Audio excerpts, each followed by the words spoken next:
There is a ship out there, on the sea off Whitby coast. No lights, no crew, the wheel spinning, with no hand on it. In a London asylum, a man has eaten his pet sparrows raw, feathers on the pillow, blood on the sheet. He is preparing for something. And Lucy Westenra is walking in her sleep again, every night, trying the locked door, searching for the key in the dark. The ship is getting closer.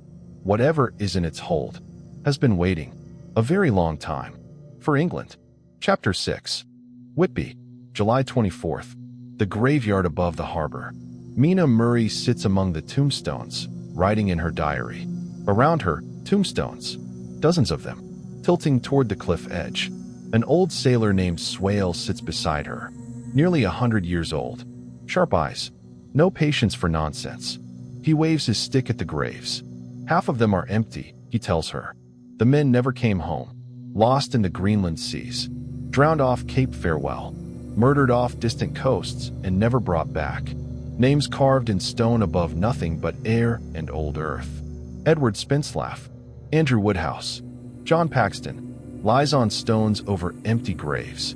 Mina writes it all down. She does not yet understand why this graveyard matters. She will.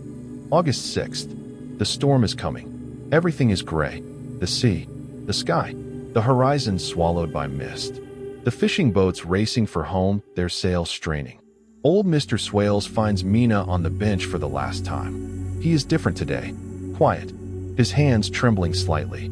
He takes her hand and holds it and tells her he is sorry for all his jokes about the dead. He is not joking now. There is something in that wind out over the sea, he says. Something that sounds and looks and tastes and smells like death. It is in the air. I feel it coming. He raises his arms. His lips move in prayer. Then he stands, shakes her hand, blesses her, says goodbye, and hobbles away into the gray afternoon. It is the last time Mina will ever speak to him. The Coast Guard stops beside Mina, spyglass under his arm, eyes on the sea, a Russian ship out there, knocking about in the queerest way. She doesn't know her mind, he says. The wheel changes with every puff of wind. She sees the storm coming but cannot decide which way to run, as though no hand is on the wheel, as though no one is left alive to steer. We will hear more of her before this time tomorrow, he says. He has no idea how right he is. July 26th. Mina writes by lamplight. Every night, now Lucy rises from her bed in the dark, eyes open but not awake, moving through the room without sound, finding the door, trying the handle. The door is locked. Mina locks it every single night now. But Lucy does not go back to bed. She moves along the walls, fingers trailing, searching for the key in the darkness. Every night, the same. Jonathan has not written in over a month. His last letter arrived through Mr. Hawkins. It says only that he is starting for home, but it does not read like him. The words are right, but the man behind them is wrong. Something has already happened to Jonathan Harker. Mina does not yet know what. 50 miles away in a London asylum, Dr. Seward is watching his most dangerous patient. Renfield, R.M. Renfield. The man began with flies. Hundreds of them caught and counted and fed to spiders. The spiders went to sparrows. The sparrows this morning are gone. Feathers on the pillow, a drop of blood on the sheet. The attendant comes to Seward's office. Doctor, he says, I believe he has eaten his birds. Raw.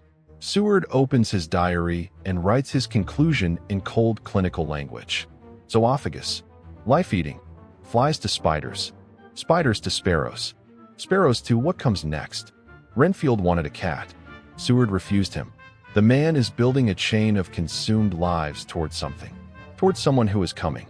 Someone Renfield can already feel approaching across the water. He is preparing. He has been preparing for weeks. Late that night, Seward writes one final entry. He has been thinking about Renfield's logic. The cold efficiency of a mind that consumes life in sequence toward a single purpose. And then, a thought he should not be having. If only I had a sufficient cause.